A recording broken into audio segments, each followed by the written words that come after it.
And when you're moving the bell, you don't move your wrist. Watch.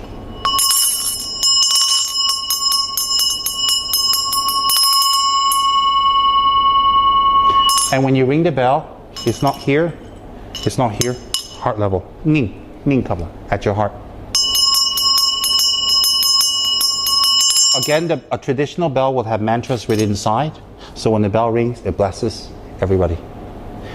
Okay? And the bell is held at the heart when you're doing rituals. You start with the bell, and then the Dhammaru. Then you end with the Dhammaru, and then the bell stops. That's a normal procedure. Does everybody understand? Okay? Watch. This one's, let me see. Wow, this is way too small for you because your hand big. But you can practice.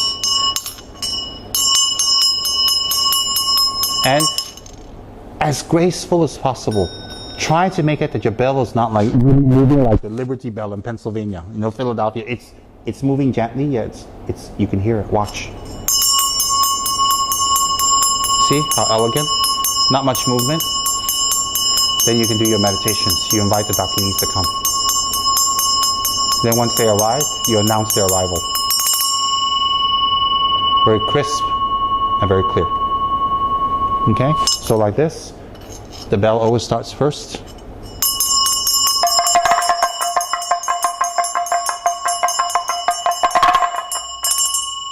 For your Dakini dance, it's simultaneous now.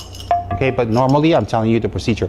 And when you play the Dhammaru, normally, it's not here or here, it's exactly L-shaped, 90 degrees.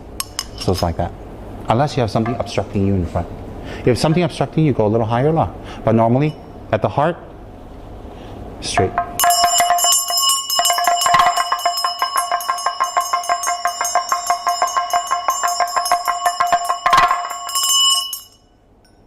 And then when you're not using it, Gelupas, or the way we've been taught in Ganden, is you don't hold it up. No. Hold it here very gently and very quietly.